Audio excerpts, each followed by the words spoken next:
غفلت کا نتیجہ کیا ہوتا ہے؟ غفلت کا نتیجہ قسوت ہے۔ کیا ہے؟ قسوت۔ دل سیاہ ہو جاتے ہیں اور سخت ہو جاتے ہیں۔ دل سیاہ ہو جاتے ہیں اور سخت ہو جاتے ہیں، اس میں قسوت اور شقاوت پیدا ہو جاتی ہے۔ نتیجہ یہ ہوتا ہے، حضور علیہ السلام نے فرمایا کہ جب آدمی ایک گناہ کرتا ہے تو اس گناہ سے اس کے دل پر سیاہی کا، تاریکی کا ایک نقطہ لگ جاتا ہے۔ پھر دوسرا گناہ کرتا ہے تو ایک تاریک نقطہ اور لگ جاتا ہے، تیسرا گناہ کرتا ہے تو تاریک نقطہ اور لگ جاتا ہے، اور اس طرح گناہوں سے ایک ایک نقطہ تاریکی اور ظلمت کا لگتا لگتا پورے دل کو سیاہ کر دیتا ہے۔ یہ جو سیاہی ہے قلب کی، یہ قسوت ہے، اور یہی سیاہی قسوت سختی، پتھر کی طرح سخت کر دیتی ہے دل۔ دل رقت سے محروم ہو جاتا ہے اور دل نور سے محروم ہو جاتا ہے۔ کیا؟ دل نور سے محروم ہو جاتا ہے اور دل رقت اور نرمی سے محروم ہو جاتا ہے۔ گویا گناہ غفلت کا باعث بنتے ہیں اور غفلت قسوت کا باعث بنتی ہے۔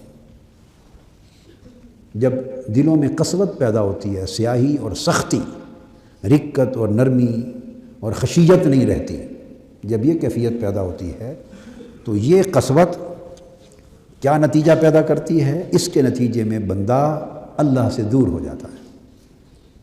البعد من اللہ، اسے اللہ سے دوری ہو جاتی ہے۔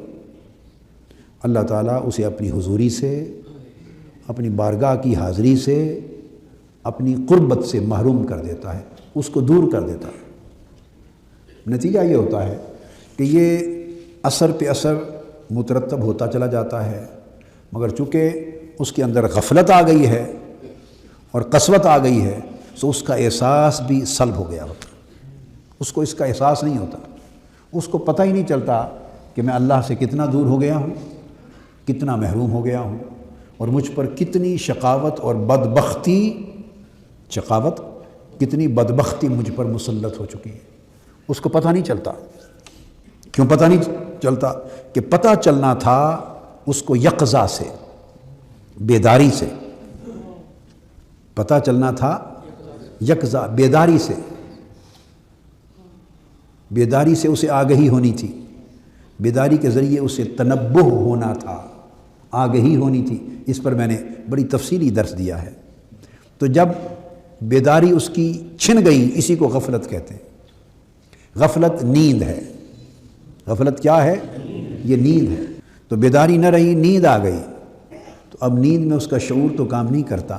نیند نام ہی اس چیز کا ہے کہ شعور معطل ہو جاتا ہے، شعور معطل ہو جاتا ہے، لہٰذا اس میں قسوت بھی آ گئی اور اسے بعد بھی ہو گیا، اللہ سے دوری بھی ہو گئی۔ مگر غفلت کی وجہ سے، غفلت کا سب سے بڑی ہلاکت یہی ہے، غفلت، اور ساری ہلاکتوں کی جڑ اور ساری ہلاکتوں کا دروازہ یہی غفلت ہے، کیونکہ اب اس کا احساس کا دروازہ بند ہو گیا، ادراک اور شعور کا دروازہ بند ہو گیا۔ اس لیے ہم ایک اندھیرے میں مسلسل بڑھتے چلے جا رہے ہیں اور خسارے کے سودے کرتے چلے جا رہے ہیں، ہلاکت اور تباہی کی طرف بڑھتے چلے جا رہے ہیں، اور ہم خوش ہیں،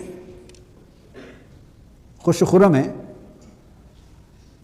ہم میں کوئی روتا، چیختا، تھراتا، تڑپتا نظر نہیں آتا، اس لیے کہ خبر ہی نہیں ہے نا کتنا خسارہ ہو گیا۔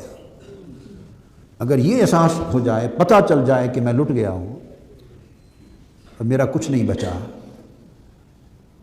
اور پھر یہ پتہ چل جائے کہ اللہ نے مجھے دور کر دیا ہے، فرما دیا لے جاؤ اس کو مجھ سے دور کر دو، تو جس کو اللہ خود سے دور کر دے اس کا جینا کیا جینا ہے؟ تو اگر اسے خبر ہوتی تو وہ مر جاتا۔ حضور علیہ السلام نے فرمایا، لوگوں جو میں جانتا ہوں اگر تم جان لیتے تو تمہارا ہنسنا ختم ہو جاتا، تم ہر وقت روتے پھرتے۔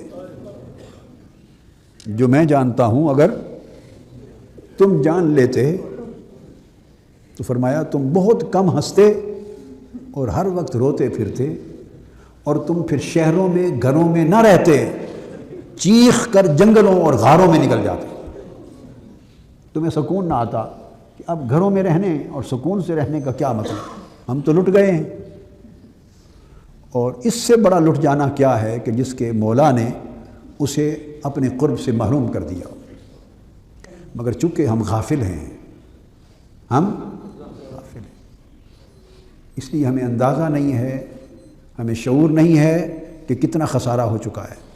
اللہ پاک نے فرمایا اعوذ باللہ من الشیطان الرجیم والعصر ان الانسان لفی خسر، فرمایا قسم ہے زمانے کی کہ انسان بڑے خسارے میں جا چکا ہے۔ آپ سوچیں گریبانوں میں جھانک کر ہم میں سے کتنے ہیں جنہیں اس بات کا احساس ہے کہ ہم خسارے میں جا چکے ہیں۔ ہم تو کسی اور نفع اور نقصان کے چکر میں رہتے ہیں، ہم تو کسی اور نفع اور نقصان اور کسی اور منافع اور خسارے کے دھندے میں رہتے ہیں، ہم اسی میں حساب میں رہتے ہیں، اور جو اصل خسارہ واقع ہو چکا ہے وہ بڑھتا چلا جاتا ہے اور وہ ہلاکت میں بدل جاتا ہے۔ تو آقا علیہ السلام نے فرمایا کہ اگر تمہیں وہ پتہ چل جاتا جو میں جانتا ہوں تو تم ہنسنا چھوڑ دیتے، ہر وقت روتے، اور تم گھروں میں نہ رہتے، چیختے ہوئے جنگلوں میں نکل جاتے۔ اور پھر آقا علیہ السلام نے ایک بات اور بھی فرمایا کہ ایک زمانہ جب فتنے قریب آ جائیں گے تو ایسا بھی آئے گا کہ جب ایمان جنگلوں اور غاروں میں نکل جاؤ گے تو بچے گا۔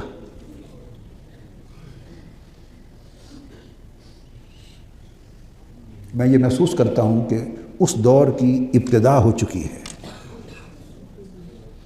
اس دور کی کہ ایمان جنگلوں اور غاروں میں نکل جاؤ گے تو بچے گا۔ اب میں اس کی ایک نئی تعبیر کرتا ہوں، کہ آقا علیہ السلام نے امت کو جنگلوں اور غاروں میں چلے جانے کا حکم تو نہیں دیا، جنگلوں اور غاروں میں چلے جانے کی تلقین تو نہیں فرمائی، مگر ایک تو یہ اس کی دو تعبیریں جو میری سمجھ میں آتی، وہ یہ کہ اگر تو تمہارا ایمان اتنا مضبوط اور طاقتور ہوا کہ تم فتنوں کے معاشرے اور فتنوں کے ماحول میں رہ کر فتنوں سے بھی لڑو گے، فتنوں کو کچلو گے بھی، اور ایمان بھی تمہارا محفوظ رہے گا، اس کو خسارہ نہیں ہوگا، تو اگر تو ایمان اتنا طاقتور ہو کہ خسارہ نہ ہو تو پھر تو گھروں اور شہروں میں رہنا بہتر ہوگا۔ اور جو دیکھے کہ ایمان کمزور ہے، ہر روز اس سوسائٹی اور ایٹماسفیئر اور گرد و نواح کا ماحول ایمان پر حملے کرتا کرتا کرتا غیرت ایمانی کمزور پڑ رہی ہے، ایمان کے چراغ کی لو مدھم ہوتی جا رہی ہے، تیل اس کا ختم ہوتا جا رہا ہے، اور ایمان کا دیا ٹمٹمانے لگا ہے، ڈر ہے کہ رفتہ رفتہ کہیں بجھ نہ جائے۔ لوگوں، بجھ جانے کا معنی کیا ہے؟ وہی ہے کہ ایسی غفلت کا اندھیرا آ جائے کہ پھر لٹتے رہیں اور شعور نہ رہے۔ وائے ناکامی متاع کارواں جاتا رہا، اور کارواں کے دل سے احساس زیاں جاتا رہا۔ نقصان یہ نہیں ہے کہ نقصان ہو گیا، نقصان یہ نہیں کہ نقصان ہو گیا، اصل نقصان یہ ہے کہ نقصان کی خبر نہ رہی، نقصان کا احساس نہ رہا، نقصان کا شعور نہ رہا۔ تو آقا علیہ السلام نے فرمایا کہ جنگلوں اور غاروں میں جا کر ایمان کو بچانا ہوگا۔ جو جنگلوں اور غاروں میں جا کر لوگوں سے کٹ کر صرف عبادت کرے گا، اسی کا ایمان بچے گا۔ اب اس کی میں نے ایک تعبیر تو یہ کی کہ جو تو شہروں میں رہ کر، سوسائٹی میں رہ کر اپنے ایمان کی حفاظت کر سکے، ایمان کی حفاظت کر سکے، وہ تو اپنے ایمان کو شہروں میں رہ کے بچا لے اور بھاگے نہیں، مفرور نہ ہو، مردانہ وار فتنوں کا مقابلہ کرے۔ کس تلوار سے؟ ایمان کی تلوار سے، عبادت کی تلوار سے، اللہ سے تعلق کی قوت کے ساتھ، باطن کے نور کے ساتھ، اندر کے نور کے ساتھ باہر کے اندھیرے سے مقابلہ کرے۔ لیکن جس کا اندر کا نور اتنا طاقتور نہیں اور چراغ ایمان کا پہلے ہی ٹمٹما رہا ہے، تو اس کے لیے رزق ہوگا۔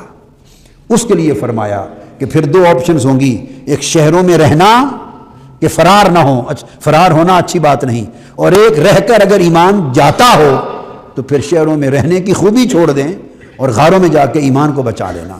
تو اگر دو میں سے ایک کو چننا پڑے تو فرمایا پھر غاروں میں چلے جانا بہتر ہوگا۔ آپ سمجھ رہے ہیں؟ اب اس کی جو دوسری تعبیر کر رہا ہوں، جو ہر ایک پر اس کا اطلاق ہو، یہ ایک میری تعبیر ہے جو میری سمجھ میں اللہ نے دی ہے، جو میری سمجھ میں اللہ پاک نے مجھے دی۔ کتابوں میں شارحین نے اس کو بیان نہیں کیا، اور میں سمجھتا ہوں اغلباً آقا علیہ الصلوۃ والسلام کے فرمان کا اس دور کے لیے مقصد یہ ہوگا۔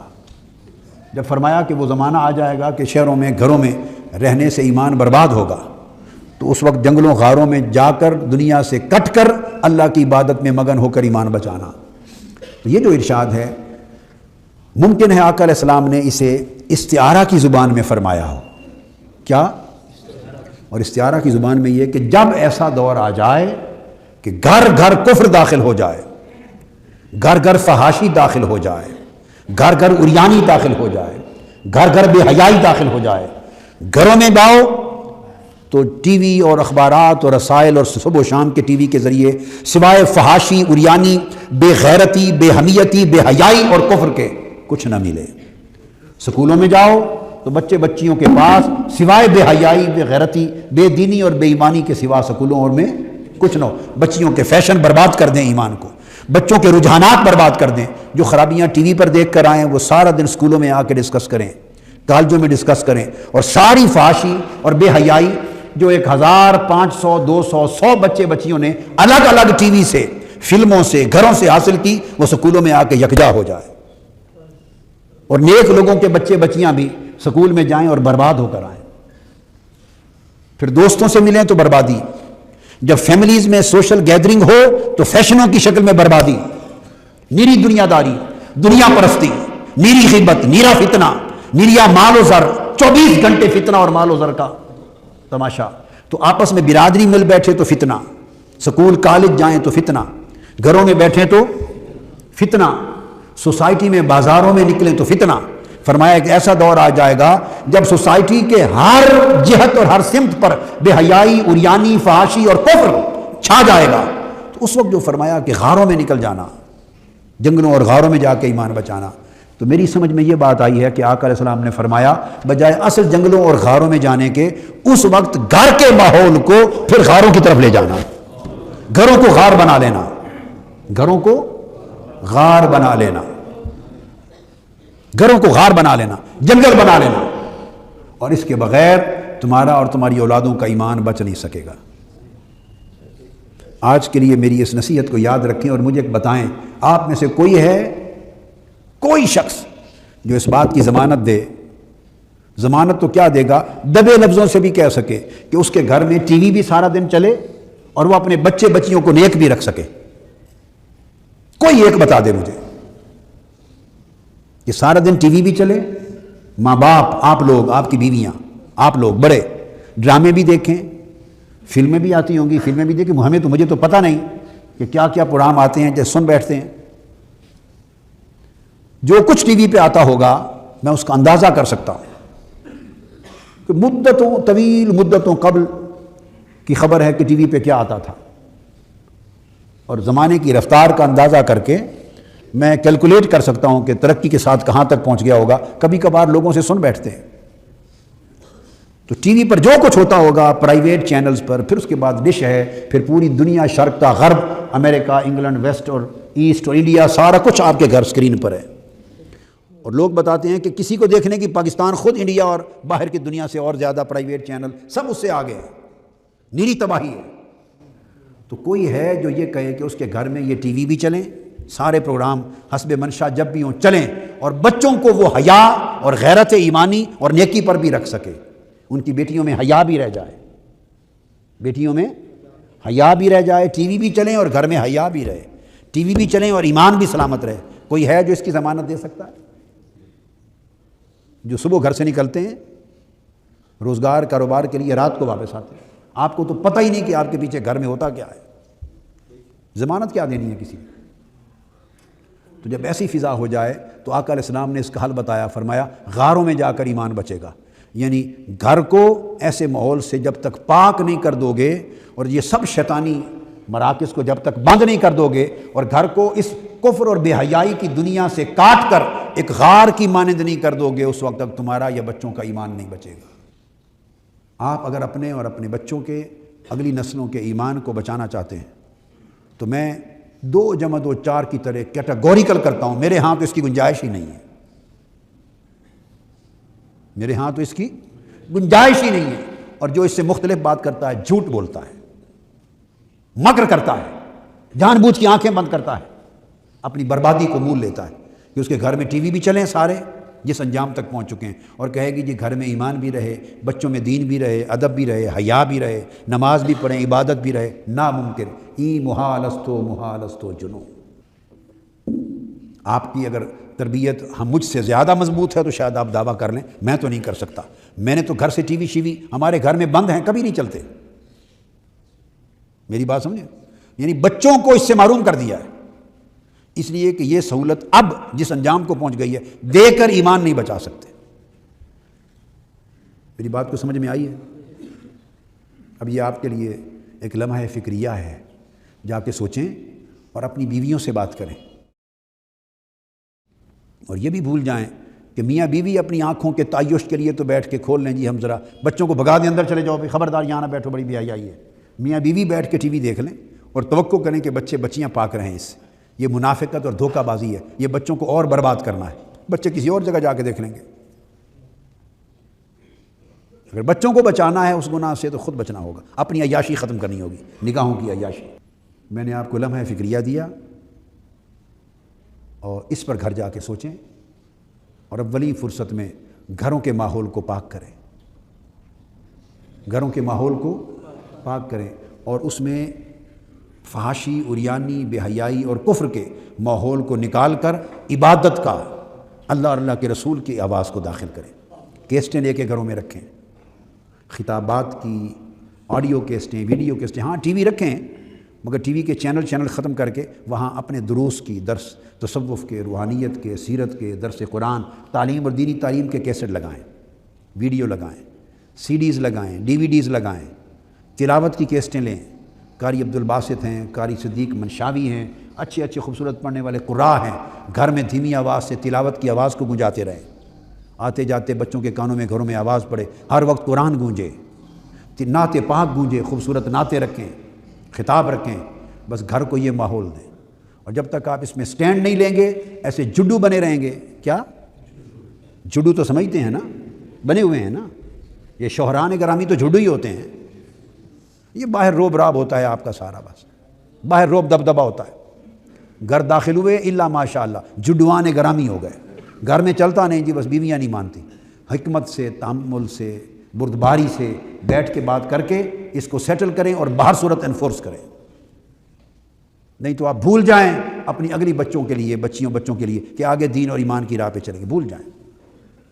اور پاکستان کا معاشرہ یورپ سے زیادہ کفر کی طرف تیزی سے جا رہا ہے، یہاں کفر اور بے حیائی بھی ہے، اوپر منافقت کا لبادہ ہے، وہاں نیرا کفر و کفر ہے، منافقت تو کوئی نہیں ہے، باہر تو صرف کفر ہے نا، بے حیائی ہے، منافقت تو کوئی نہیں، یہاں تو اوپر سے منافقت بھی ہے اور نیرا کفر ہے اندر سارا، یہاں دو رنگی ہے، باہر کفر کی دنیا میں ایک رنگ ہوتا ہے۔ لہٰذا یہ لمحہ فکریہ ہے تو اس پہ عمل کریں، سوچیں حکمت کے ساتھ، گھروں کو پاک کریں۔ ہاں تو میں عرض کر رہا تھا کہ آقا علیہ السلام نے فرمایا کہ اگر تمہیں یہ علم ہو جائے جو میں جانتا ہوں تو تم ہنسنا چھوڑ دو اور ہر وقت کثرت سے روتے پھرو، اور تم گھروں کو، شہروں کو چھوڑ کر جنگلوں کی طرف دوڑ جاؤ۔ یہ آقا علیہ السلام نے صحابہ کرام سے فرمایا تھا، یہ بات اس وقت کی تھی، اور آج 14 صدیاں بیت گئی ہیں، اور آج تو ادوار فتن کا آغاز ہو گیا ہے، فتنوں کی علامتیں نمایاں ہو گئی ہیں۔ لہذا آج جہاں نیکی اور اجر کے لیے امکانات زیادہ ہیں وہاں تباہی اور بربادی کے بھی امکانات زیادہ ہیں۔ تو میں یہ عرض کر رہا تھا تو اللہ پاک حضور علیہ السلام کے اس فرمان پر حضرت امام حارث محاسبی ارشاد فرماتے ہیں کہ گناہ غفلت پیدا کرتے ہیں، غفلت قسوت پیدا کرتے ہیں، قسوت اللہ سے بعد، دوری کا باعث بنتا ہے، اور پھر اللہ سے دوری جہنم کا باعث بنتی ہے۔ یعنی سٹیپس ہیں، جب آدمی ایک مرحلے سے نکل کے آگے چلا گیا تو پلٹ کے پیچھے آنا اس کا بڑا مشکل ہے، بڑی محنت لگے گی۔ جب اس سے اگلے دور میں، اگلے مرحلے میں داخل ہو گیا غفلت سے بڑھ کے قسوت میں چلا گیا تو آگے نکل گیا، پیچھے پلٹنا مشکل ہو جائے گا۔ جب قسوت سے نکل کر بودھ اور محرومی سے کے حلقے اور اس دائرے میں چلا گیا تو بدبختی اور سخت مسلط ہو گئی، پھر وہاں سے نکلا تو پھر وہ اس کو لے گئی جہنم کی طرف۔ یہ سٹیپس ہیں، اور ان کی ابتدا کہاں سے ہوتی؟ ان کی ابتدا ہوتی ہے گناہ سے۔ ہم اس گناہ کو ہلکا لیتے ہیں، لائٹ لیتے ہیں۔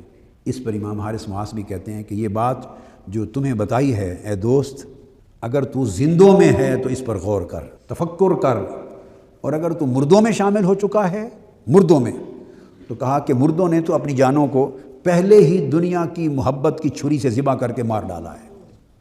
مردوں نے تو پہلے ہی حب دنیا کی محبت میں اپنے آپ کو موت کے گھاٹ اتار دیا ہوا ہے۔ لہذا تعمق اور تفکر کر اس بات پر کہ تو گناہ کو ترک کر دے۔ نکتہ کیا ہوا؟ ترک ذنوب۔ کیا نکتہ ہوا؟ کہ ارادہ کر، پختہ عزم کر گناہ ترک کرنے کا، ترک ذنوب و معاصی، گناہ، نافرمانی اور عصیان کو ترک کر دے۔ آقا علیہ السلام سے پوچھا ایک صحابی نے، صحیح بخاری میں ہے اور صحیح مسلم میں، کہ یا رسول اللہ صلی اللہ علیہ وسلم، گناہ کی تعریف کیا ہے؟ ہم گناہ کو کیسے پہچانیں کہ یہ گناہ ہے؟ آقا علیہ السلام نے فرمایا، ایک کرائیٹیرین دیا، فرمایا جو تیرے جی میں کھٹکے وہ گناہ ہے۔ جو تیرے جی میں کھٹکے، تیرے ضمیر پر بوجھ بنے، وہ گناہ ہے۔ اور فرمایا ایک علامت اور بتا دوں، فرمایا وہ عمل جو تو چھپ کے کرے اور لوگوں سے بچاتا چھپاتا پھرے وہ گناہ ہے۔ چھپاتا ایک تو ہے نا نیکی تقویٰ کی وجہ سے، نہ اس وجہ سے چھپاتا پھرے کہ اگر لوگوں کو پتہ چل گیا تو کیا کہیں گے۔ جو عمل تو لوگوں سے اس ڈر سے چھپائے کہ اگر پتہ چل گیا تو کیا کہیں گے، فرمایا وہی گناہ ہے۔ اور جو تیرے دل میں، تیرے ضمیر میں، تیرے جی میں کھٹکے، کانٹا بنے، بوجھ پیدا کرے، وہ گناہ ہے۔ سادہ تعریف دے دی آپ کو جی۔ اب آپ اگر کسی سے جھوٹ بھی بول رہے ہیں تو یہ تو پتہ ہوتا ہے نا کہ جھوٹ ہے، تو وہ دل پہ بوجھ کا باعث بنتا ہے یا نہیں؟ اب ایک کسوٹی دے رہا ہوں، اسی پر ناپ لیں کہ آپ مردوں میں چلے گئے ہیں کہ ابھی زندوں میں ہیں۔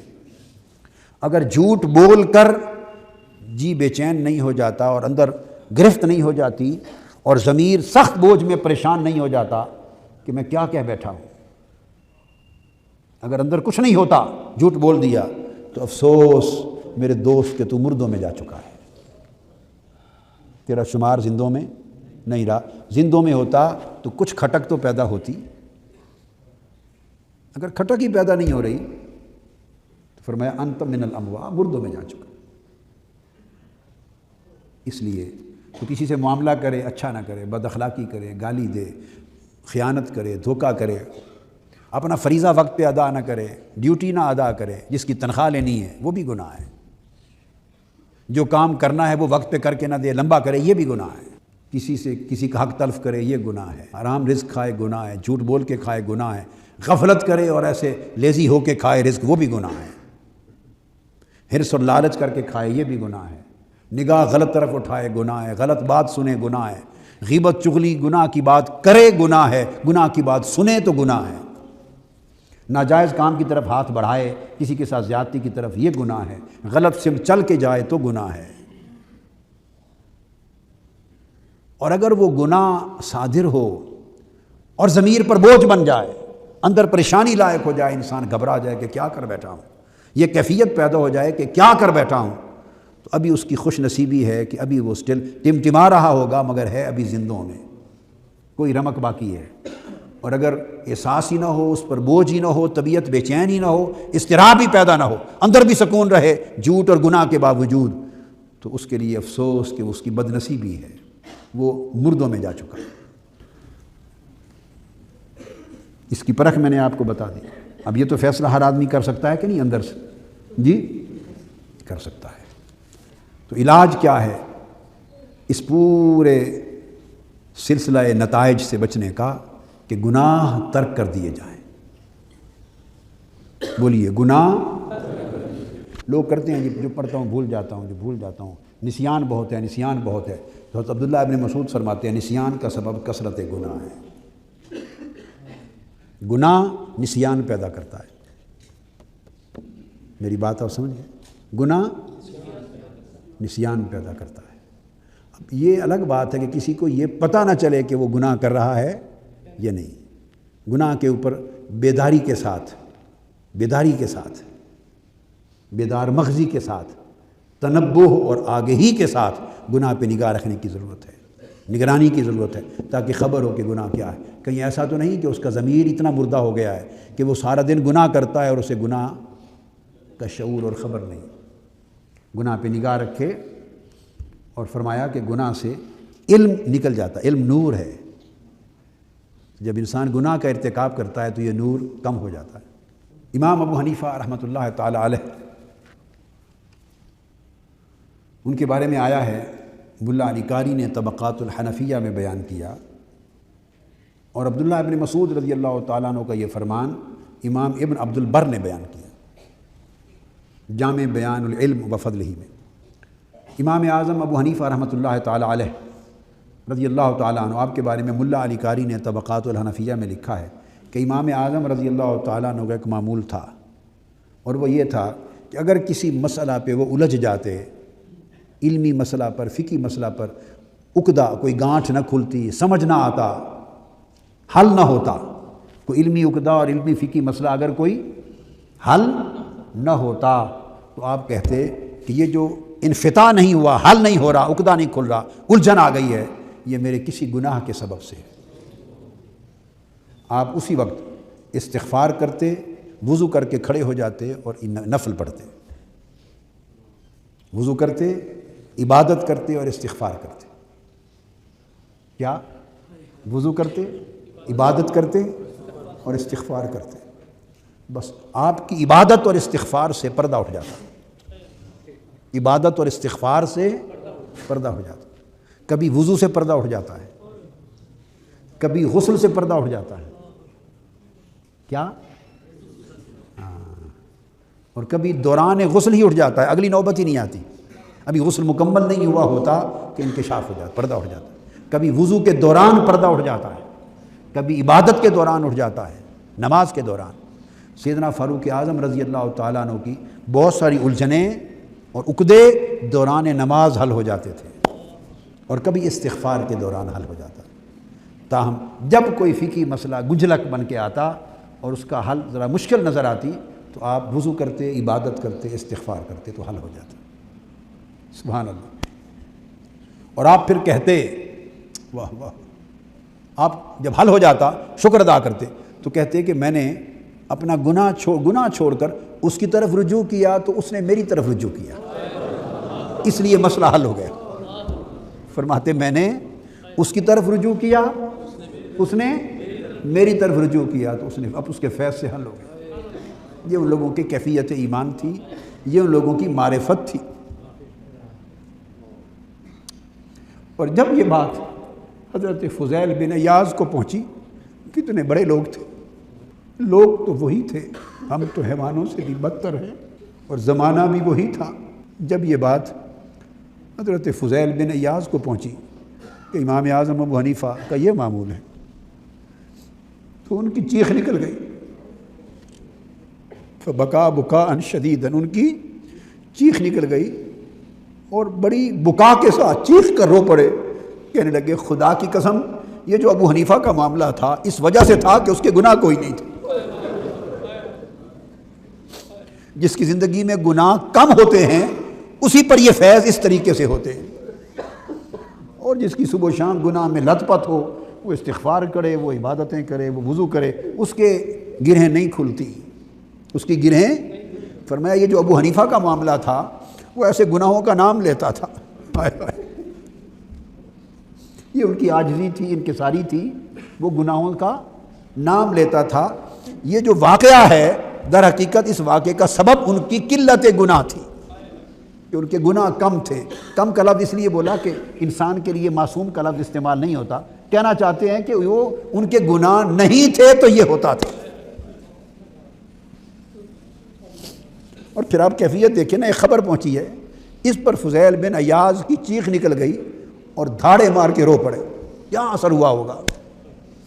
ان لوگوں کا تقویٰ کے ساتھ تعلق کیا تھا، حضور الہ میں تعلق کیا تھا، ترک ذنوب میں ان کے دلوں کی کیفیت کیا تھی، توبہ اور استغفار میں مقام کیا تھا، کہ ایک خبر ملی ہے، ایک خبر ملی ہے کہ اللہ والے کی، کہ اگر کوئی مسئلہ عقدہ ان کا حل نہ ہوتا تو فرماتے یہ میرے گناہ کے سبب سے ہے، اور چھوڑ دیتے اور وضو کر کے نماز پڑھتے، توبہ کرتے، استغفار کرتے تو عقدہ حل ہو جاتا۔ یعنی یہ خبر سنی ہے تو دھاڑے مار کے رو پڑے، ہائے چیخ نکل گئی۔ اب اندازہ کر لیں کہ کیا گریہ و زاری، کیا رقت، کیا خشوع و خضوع، کیا تذلل ان کی زندگی میں تھی۔ کہنے کہ یہ اس لیے تھا کہ یہ قلت ذنوب کی وجہ سے تھا کہ ابو حنیفہ کے گناہ نہ تھے۔ اور کیوں نہ ہوتا ایسے کہ سارا دن امام اعظم ابو حنیفہ رضی اللہ تعالی عنہ حضور کی امت میں علم کی خیرات بانٹتے تھے، سارا دن حضور کے دین کی خدمت کرتے اور حضور کے دین کو سنبھالا دیتے، حضور کے دین کو مرتب کرتے، مدون کرتے، حضور کے دین کو حفاظت کرتے، حضور کی امت تک پہنچاتے، سارا دن تو حضور کے دین اور حضور کے علم کی خدمت کرتے، نور بکھیرتے۔ تو تھک ہار کے جب رات ہو جاتی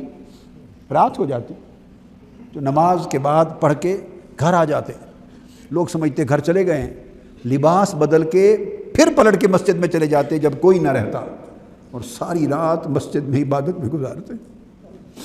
ایک تابعی کہتے ہیں جب مجھے خبر ہوئی کہ امام ابو حنیفہ رات کو پلٹ کے پھر آ جاتے ہیں اور ساری رات عبادت کرتے اور روتے ہیں، تو میں نے سوچا کہ پچھلی رات جا کے دیکھوں کہ کرتے کیا ہے۔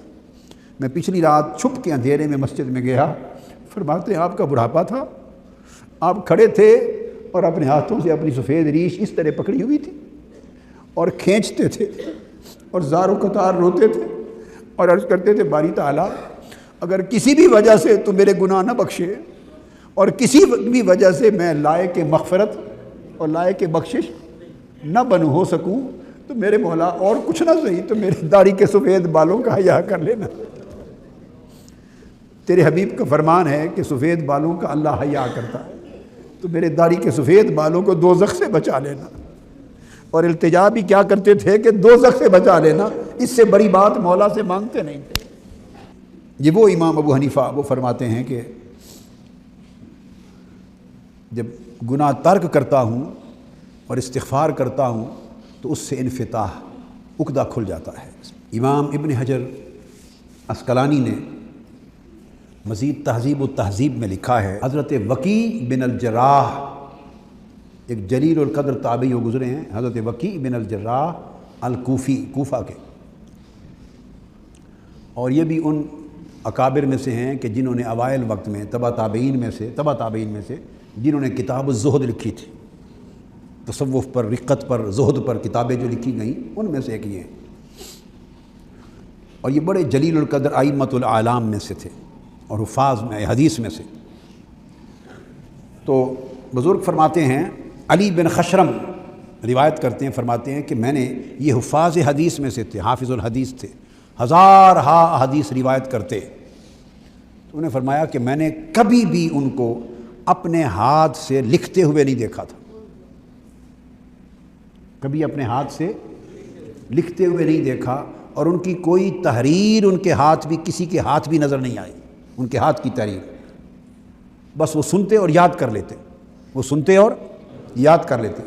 ان سے پوچھا فَسَأَلْتُهُ عَنْ دَوَاءِ الْحِفْظِ، میں نے پوچھا حضرت امام وکیع بن الجراح سے کہ حضرت اتنا بڑا جو حافظہ ہے اس کی کوئی دوائی ہمیں بھی بتائیں، اس کے لیے کوئی دوائی ہمیں بھی بتائیں کہ اتنا بڑا حافظہ کیسے ملے، اتنا حافظہ۔ آپ نے فرمایا بیٹے اس کی دوائی بتا دیتا ہوں، اور وہ یہ ہے ترک المعاصی، گناہوں کو چھوڑ دینا۔ حفظ میں برکت، حفظ حافظہ، اس کی دوائی کیا ہے؟ ترک المعاصی، گناہوں کو چھوڑ دینا۔ اور فرمایا کہ میں نے اس سے بہتر تجربہ کیا ہے، اس سے بہتر کوئی دوا نہیں پائی، اس سے بہتر کوئی دوا حافظے کے لیے نہیں پائی۔ اب آپ کو بھی سمجھ آ گئی، حافظے کے لیے بہت لوگ کہتے ہیں، حافظے کے لیے بس ترک المعاصی، گناہوں کو، نافرمانیوں کو، غفلتوں کو ترک کر دینا۔ امام شافعی رحمۃ اللہ علیہ نے بھی یہی بات کہی۔ حضرت عبداللہ بن عباس رضی اللہ تعالیٰ عنہ وہ بیان فرماتے ہیں کہ جب انسان نیک عمل کرتا ہے اور گناہ کو چھوڑتا ہے اور نیک عمل کرتا ہے، عبادت کرتا ہے، تقوی اختیار کرتا ہے، تو فرمایا اس کے جو فوائد نصیب ہوتے ہیں، برکات، ان میں سب سے پہلی برکت یہ ہے کہ اس کے دل میں نور پیدا ہوتا ہے۔ جب گناہ کرتا ہے تو میں نے عرض کیا دل میں سیاہ نقطہ پیدا ہوتا ہے، گناہ سے دل میں سیاہی پیدا ہوتی ہے، اور فرمایا جب آدمی نیکی کرتا ہے تو دل میں نور پیدا ہوتا ہے۔ ان للحسنۃ نورا فی القلب وزینا فی الوجہ، جب آدمی نیکی کرتا ہے، عبادت کرتا ہے، تقوی اور نیکی اختیار کرتا ہے تو فرمایا دل میں نور پیدا ہوتا ہے اور چہرے پہ رونق آ جاتی ہے۔ پہچان، دل میں نور پیدا ہوتا ہے اور چہرے پر رونق آ جاتی ہے۔ اور گناہ کرنے سے دل میں سیاہی پیدا ہوتی ہے اور چہرے پر بے رونقی ہو جاتی ہے، چہرے پر بے رونقی ہو جاتی ہے، چہرہ بے رونق ہو جاتا ہے، چہرے پر ذہن نہیں رہتا، یبوست آ جاتی ہے، خشکی آ جاتی ہے، ایسے لگتا ہے جیسے کچھ نوچ لیا گیا ہے چہرے سے۔ تو فرمایا نیکی سے، عبادت سے، ترک معاصی سے، گناہ چھوڑنے سے اور عبادت اختیار کرنے سے دل میں نور آتا ہے۔ بولتے آئیے کیا؟ چہرے پہ رونق آ جاتی ہے۔ وقوۃً فی البدن، اور بدن میں قوت اور مستعدی آ جاتی ہے، بدن میں قوت آ جاتی ہے اور تھکن چلی جاتی ہے۔ یہ جو ہر وقت تھکے رہتے ہیں، ہر وقت جو تھکے رہتے ہیں اور جسم میں طاقت نہیں ہے، بدن میں قوت نہیں ہے، کمزوری ہے، فرمایا عبادت اور نیکی سے بدن میں قوت اور چستی آ جاتی ہے۔ اور پھر آگے وسعۃً فی الرزق، رزق میں فراخی آ جاتی، عبادت کیا کریں، رزق میں کمی ہو تو عبادت کو زیادہ کیا کریں۔ ہماری عادت کیا ہے؟ بس تقریریں کر دی، نعتیں پڑھ دی اور سمجھے بس ساری سنیت بھی ہو گئی، عبادت بھی ہو گئی۔ اپنی عملی زندگی کو ٹٹولا کریں، عبادت کتنی ہے؟ ہم عاشقان رسول بنے ہوئے ہیں نا، کیا؟ اور غلامان رسول کہلاتے ہیں۔ دیکھیں اپنی کتاب زندگی کو اٹھا کر، اس کے ہر روز کا ورق دیکھیں، کتنی عبادت ہے اس میں۔ میری بات سمجھیں؟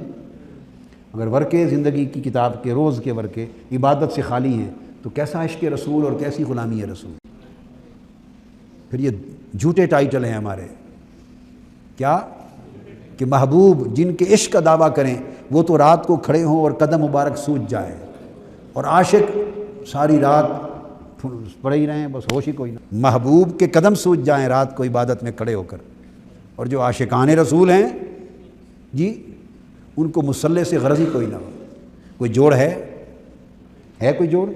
آپ خود ذرا آنکھیں بند کر کے سوچیں، آقا علیہ الصلوۃ والسلام کے عشق کا دعویٰ ہے اور حضور علیہ السلام ساری رات کھڑے رہتے، حتیٰ تورمت قدمہ، قدمین شریفین متورم ہو گئے۔ صحابہ کرام نے عرض کیا یا رسول اللہ آپ کیوں کھڑے رہتے ہیں؟ آپ تو پاک ہیں گناہوں سے، آپ تو گناہوں سے پاک ہیں، آپ اتنی تکلیف کیوں کرتے ہیں؟ تو آقا علیہ السلام نے فرمایا افلا اکون عبدا شکورا، اللہ نے مجھے گناہوں سے پاک کر دیا ہے تو کیا میں اس کا شکر گزار بندہ نہ بنوں؟ شکر گزار بندہ نہ بنوں؟ محبوب تو مصلی پہ کھڑے ہو کر اپنے قدمین شریفین متورم کر دیں، اور اب عشق کا دعویٰ کرنے والے مصلی سے واسطہ ہی کوئی نہ ہو۔ وہ کیسے عاشقان رسول ہیں جن کی دوستی نہیں ہے مصلی کے ساتھ، وہ اپنی راتوں کو آقا علیہ السلام کی راتوں کے ساتھ نہیں جوڑتے؟ پھر وہ کیسے عاشقان الہی ہیں جو ساری رات غفلت کی نیند سوتے اور مولا ان کا جاگ کر پوچھتا ہے کوئی مجھ سے یاری لگانے والا ہے، کوئی مجھ سے دوستی کرنے والا ہے، کوئی مجھ سے راز و نیاز کی باتیں کرنے والا؟ وہ پوچھ رہا ہو اور بندہ غفلت کی نیند سویا ہو تو کوئی جوڑ بنتا ہے؟ کیا آج سے اپنی زندگیوں کو پھر پلٹ کر اس راہ پہ لانے کو تیار ہیں یا نہیں؟ اور راتوں کو مصلی سے اپنے آپ کو جوڑنے کو تیار ہیں یا نہیں؟ اور آقا کی یاد پاک باقی چیزیں کیا چیزیں ہمیں دیں گی؟ کیا آج استقامت کے ساتھ آج سے آپ لوگ یہ سب کارکنان اور وابستگان تحریک سے آپ نہیں چاہتے کہ آپ کے ماتھے نور سے جگمگ ہوں اور دلوں میں نور کے چراغ جلیں اور آقا علیہ السلام دور سے دیکھیں تو پیار کریں اور آقا نے فخر سے کہا کہ میرے پیارے امتی وہ ہیں کہ دنوں کو جہاد کرتے ہیں، یعنی محنتیں ریاضتیں کرتے ہیں، اور رات کو مسلوں کی پیٹھوں پر کھڑے ہو جاتے ہیں۔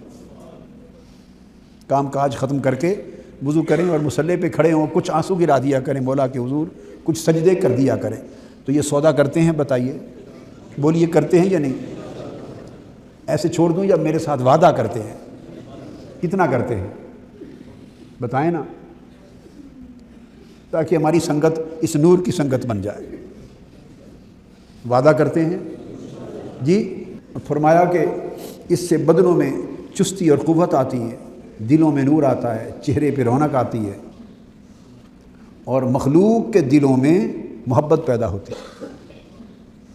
مخلوق کے دلوں میں محبت پیدا ہوتی ہے، اور خالق کی بارگاہ میں بھی بندہ محبوب ہوتا ہے۔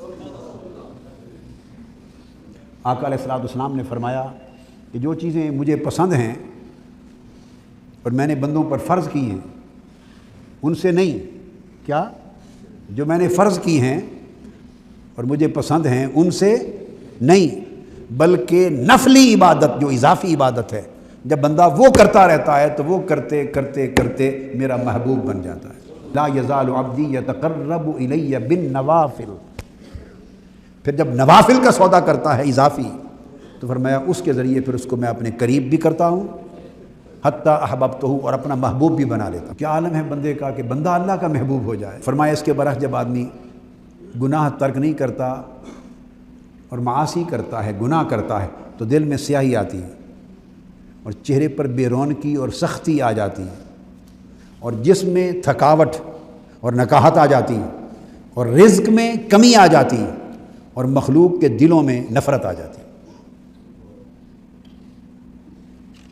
حضرت عبداللہ ابن عباس رضی اللہ تعالیٰ عنہ نے بیان کیا۔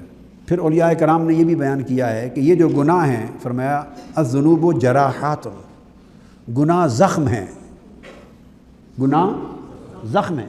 جس طرح مقتل میں لڑائی کے دوران آپ کو زخم لگتے ہیں، فرمایا وہ زخم چھوٹے ہیں، اور فرمایا اس سے بڑا زخم کوئی نہیں جو بندے کو زخمی کر دے کہ اسے دل کی سختی اور دل کی قسوت اور دل کی سیاہی کا زخم لگے اور اللہ سے دوری کا زخم لگے۔ اگر اللہ سے بعد اور دوری کا زخم لگے تو فرمایا اس سے زیادہ ہلاکت انگیز زخم کوئی نہیں، کہ بندہ اللہ سے دور کر دیا جائے۔ جب بندہ اللہ سے دور کر دیا جاتا ہے تو اس کا دل سخت ہو جاتا ہے۔ اور آپ نے یہ بھی بیان فرمایا، ایک اور علامت بتاتا ہوں، کہ دل کی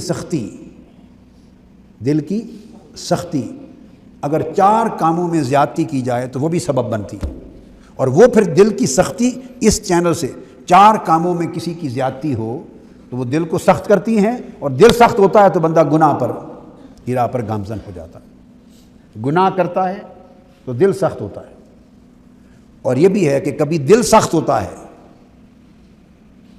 تو پھر انسان گناہ پہ چل پڑتا ہے، اور دل سخت پہلے ہوتا ہے۔ فرمایا 4 چیزیں ایسی ہیں اگر وہ ضرورت سے زیادہ ان 4 چیزوں کو اپنایا جائے تو دل سخت ہو جاتے ہیں۔ وہ کون سی؟ العقل والنوم والکلام والمخالطہ۔ فرمایا ایک کھانا اگر ضرورت اور حاجت سے زیادہ کھاؤ اور پیٹ بھر بھر کے کھاؤ تو دلوں کو سخت کرتا ہے۔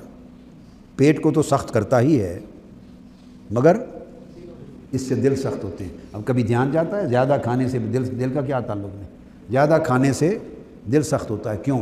زیادہ کھانے سے اندر باطن کا نور کم ہوتا ہے اور سیاہی بھرتی ہے، اور جب سیاہی بھرتی ہے تو دل سخت ہو جاتا ہے۔ زیادہ کھانے سے حاجت سے بڑھ کر دل سخت ہوتا ہے، زیادہ نیند کرنے سے دل سخت ہوتا ہے۔ دوسری چیز کیا؟ دل۔ تیسرا زیادہ کلام، لغو اور فضول گفتگو کثرت کے ساتھ کرنے سے دل سخت ہوتا ہے۔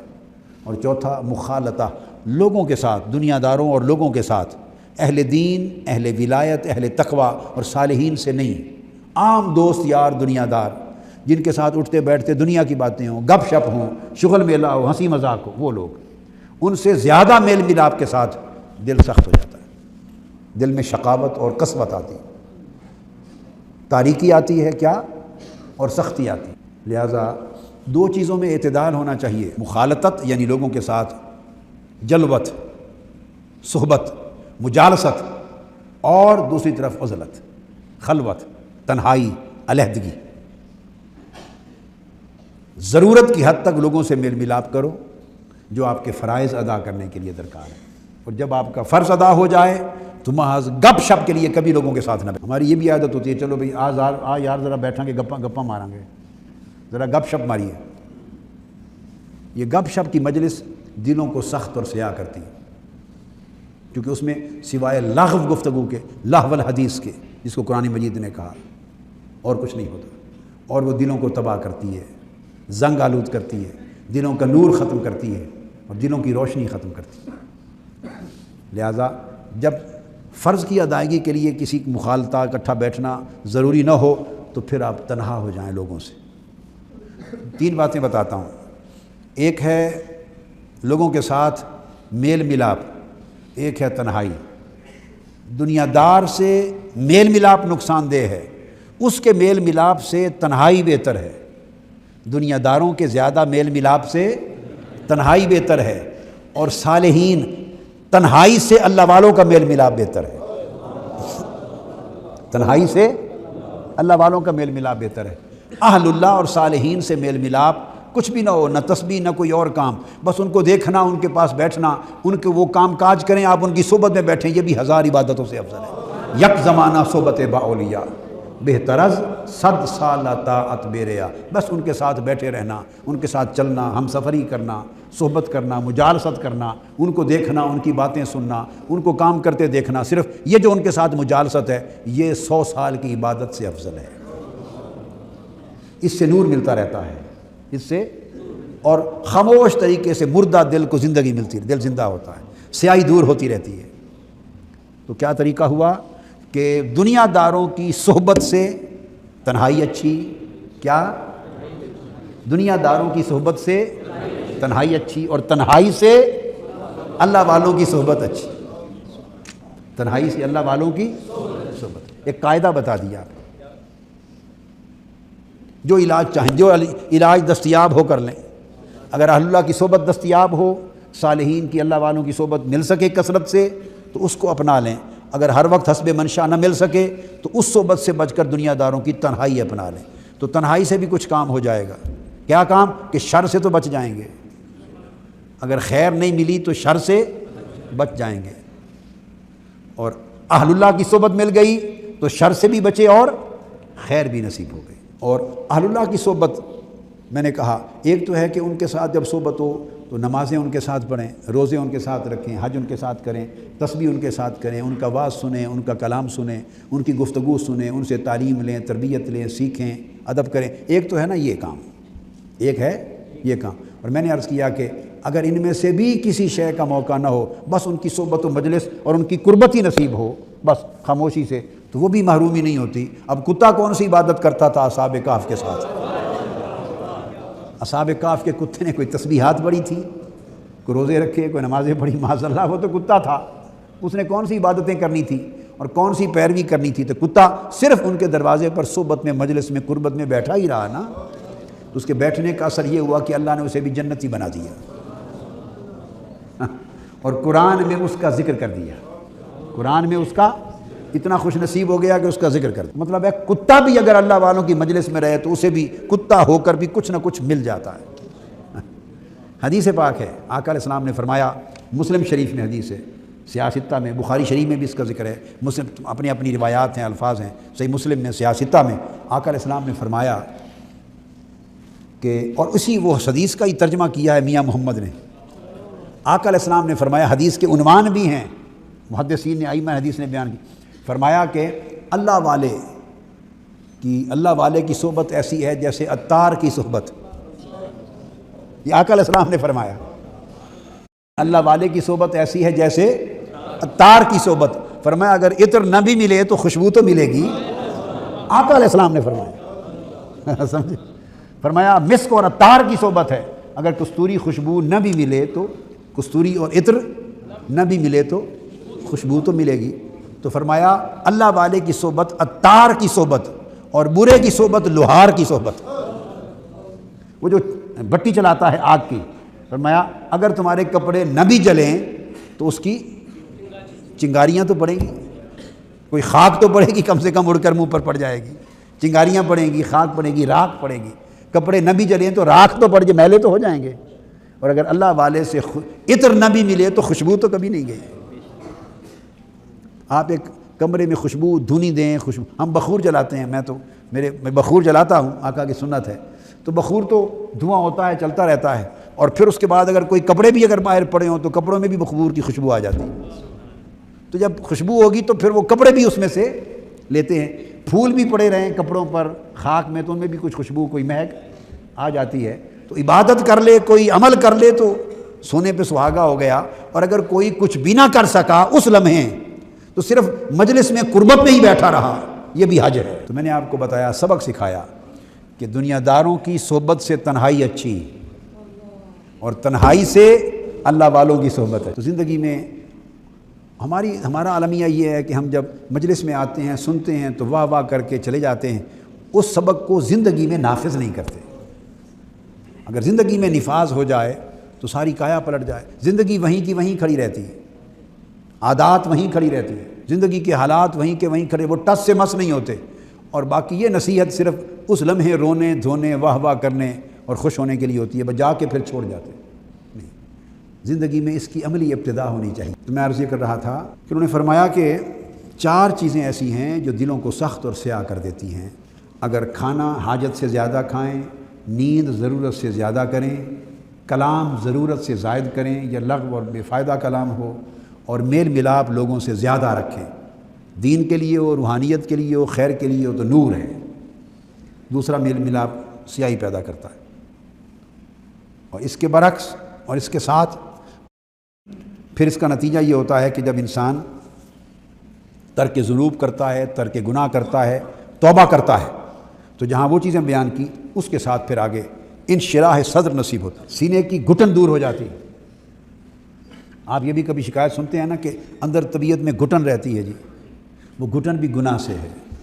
جیسے بتایا نا کہ نسیان اور حافظہ کی کمزوری گناہ سے ہے، اور ترک گناہ سے حافظے میں برکت اور نور آتا ہے۔ اس طرح جو اندر کی گھٹن ہے، یہ ایک اہل اللہ کے ہاں ایک انفتاح اور انقباض کی ایک کیفیت ہوتی ہے، قبض اور بسط کی، انقباض اور انبساط، قبض اور بسط کی وہ بات نہیں ہے، وہ ایک الگ چیز ہے۔ وہ ترقی کے مراحل میں ایک منزلیں آتی ہیں، وہ چیز نہیں۔ عام روزمرہ لوگوں کو جو کیفیت ہوتی ہے کہ اندر گھٹن رہتی ہے، طبیعت کھلتی نہیں، اندر گھٹن رہتی ہے، وہ گھٹن بھی گناہوں کا اثر ہوتا ہے۔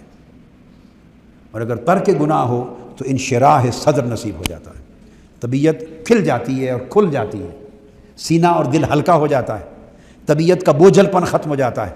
اللہ پاک نے فرمایا افمن شرح اللہ صدرہ للاسلام فهو علی نور من ربہ، اللہ پاک اس کا سینہ کھول دیتا ہے جس کو نور عطا کر دے۔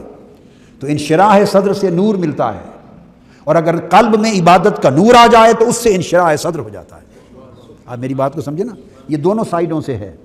عبادت کریں، تقوی اختیار کریں، ترک ذنوب، ترک معاصی ہو، گناہ ترک کر دیں، اس سے جو نور نصیب ہوگا وہ نور گھٹن کو دور کر دیتا ہے اور سینے کو، اندر طبیعت کو کھول دیتا ہے، ہلکا پن آ جاتا ہے۔ یہ جو ہلکا پن ہے طبیعت کا اس کو انفتاح کہتے ہیں، اور بھاری پن طبیعت کا اس کو انقباض کہتے ہیں، وہ گناہ سے ہوتا ہے۔ اور پھر اس کے بعد اگلا ترک ذنوب اور ترک معاصی، گناہ چھوڑ دینے کی اگلی برکت یہ کہ انسان کو امن محسوس ہوتا ہے اپنے اندر، واہ واہ واہ، فرسٹریشن ختم ہو جاتی ہے۔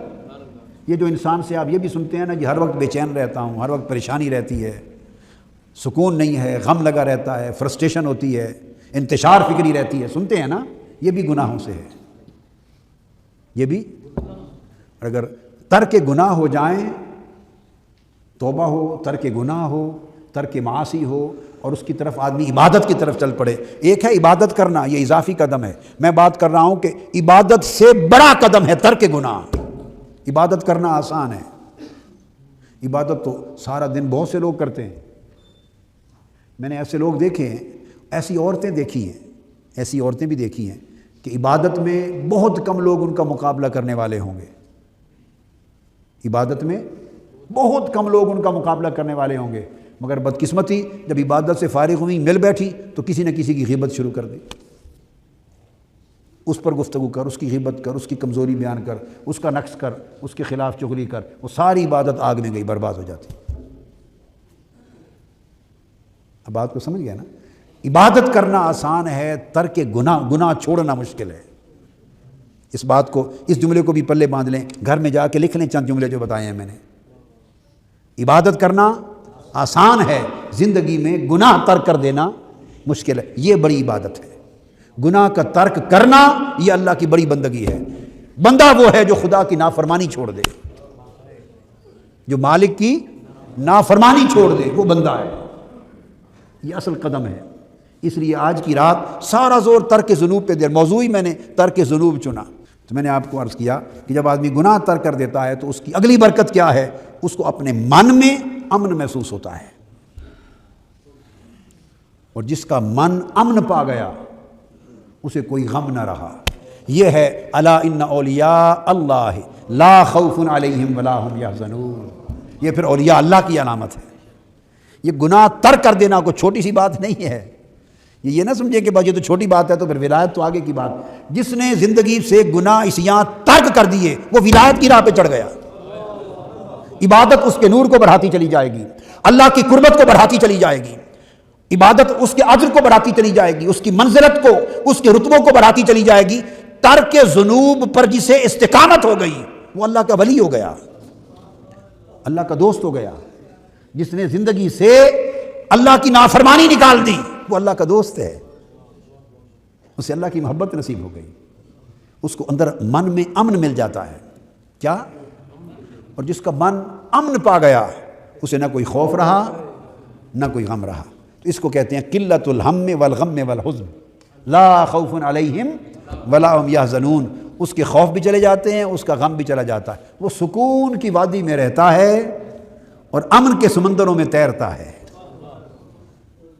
امن کے سمندروں میں تیرتا ہے، سکون کی وادیوں میں سیر کرتا ہے، اور راحت کے باغوں سے پھل کھاتا ہے، راحت اور چین کے باغوں سے پھل کھاتا ہے۔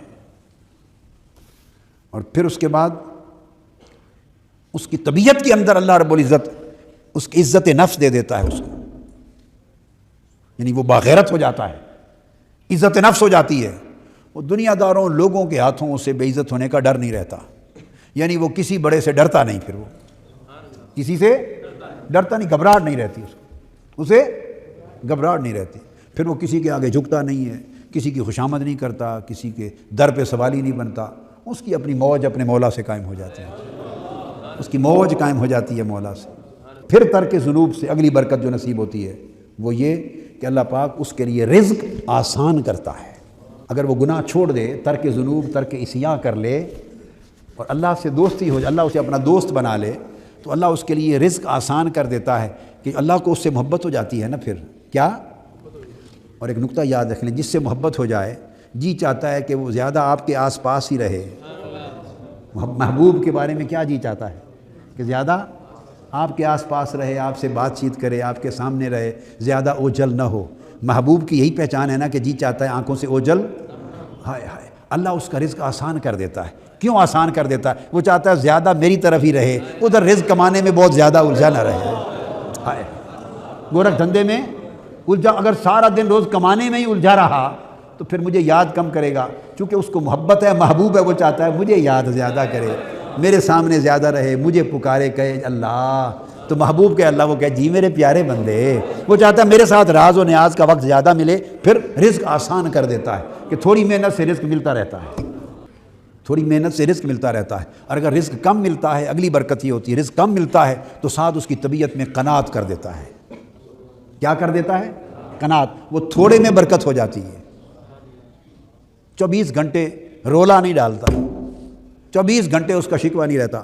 آقا علیہ الصلوۃ والسلام نے فرمایا کہ جس کا رزق کم ہو، بخاری شریف میں ہے، مسلم شریف میں بھی، جس کا رزق کم ہو، اگر مال اس کے وسائل کم ہوں تو دو راستے ہیں، یا اپنی رزق کی کمی اللہ سے تعلق کے ذریعے دور کرے یا لوگوں سے مانگ کر دور کرے۔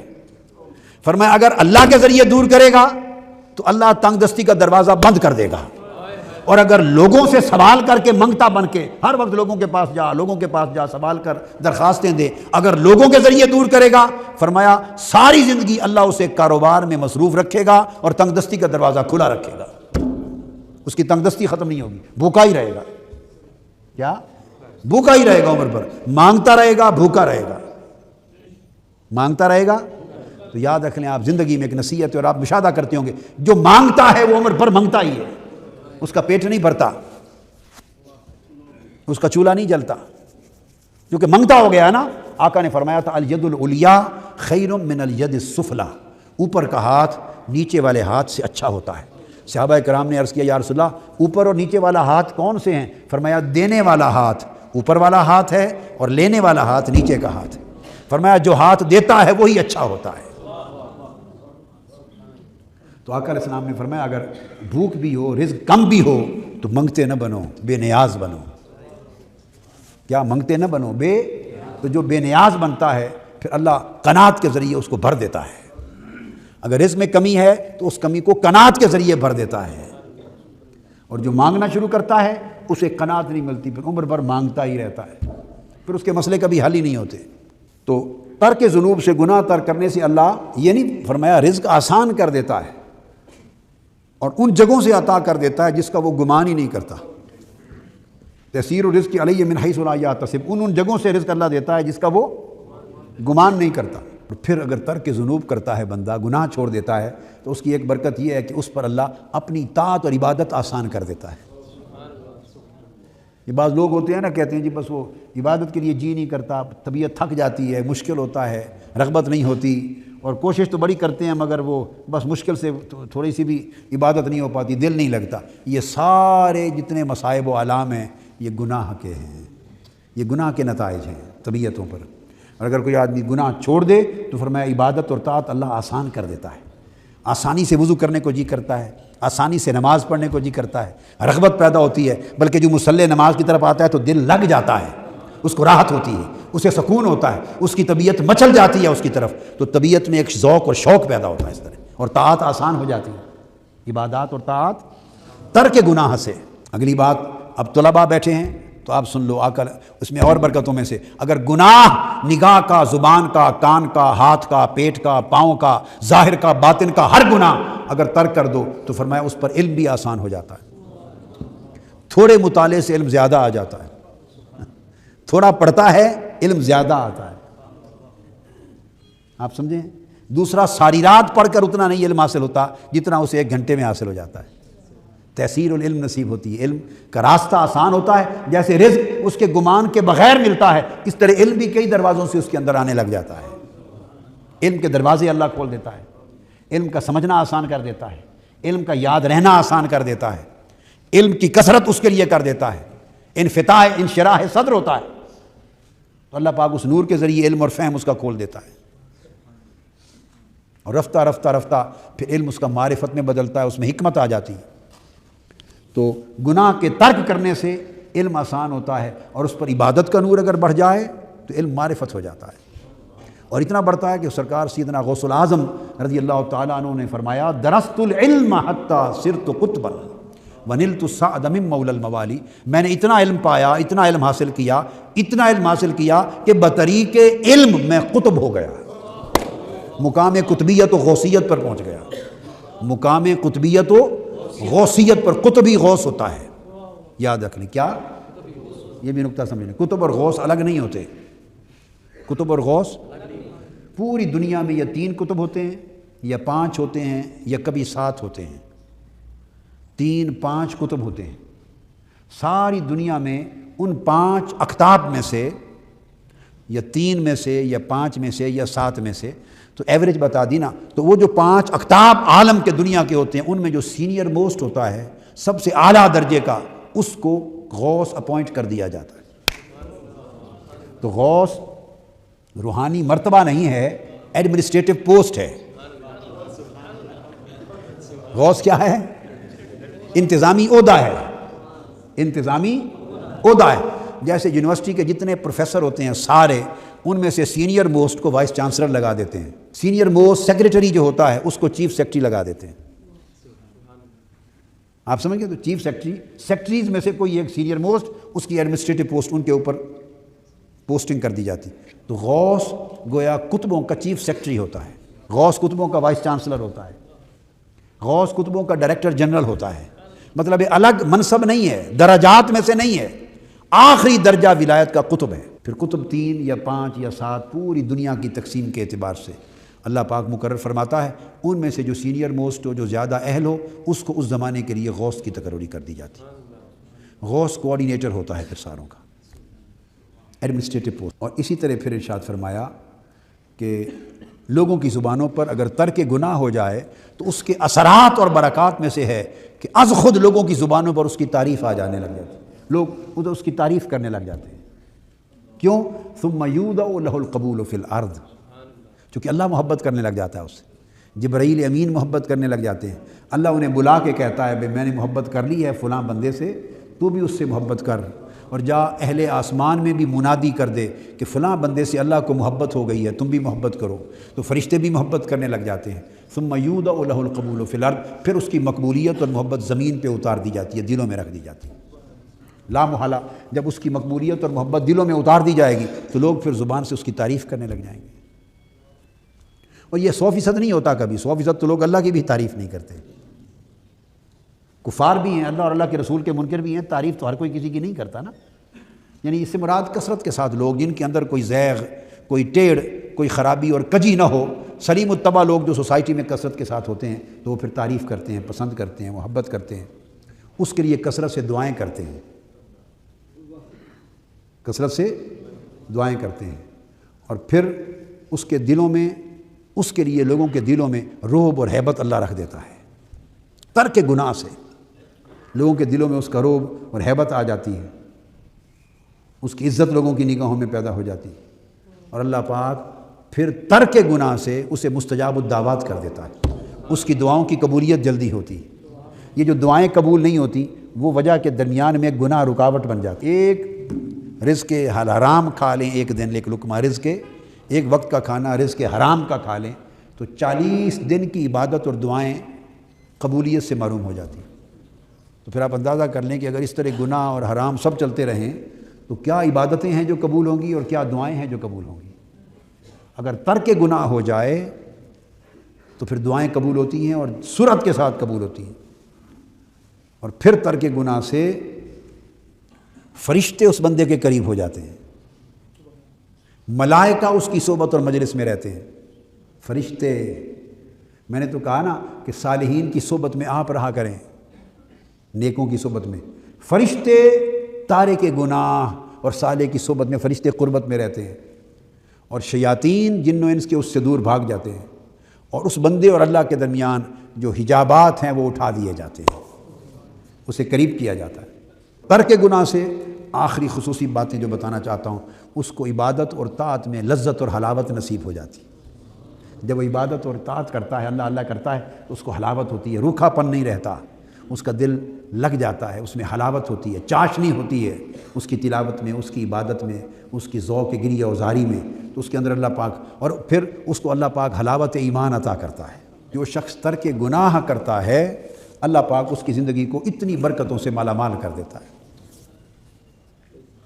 تو آج کے لیے 2 باتیں نصیحت ہو گئیں، ترک گناہ کا ارادہ کر لیں، عزم کر لیں، دلوں میں عہد کر لیں، مگر یہ بات بڑی کڑی نگرانی کی متقاضی ہے۔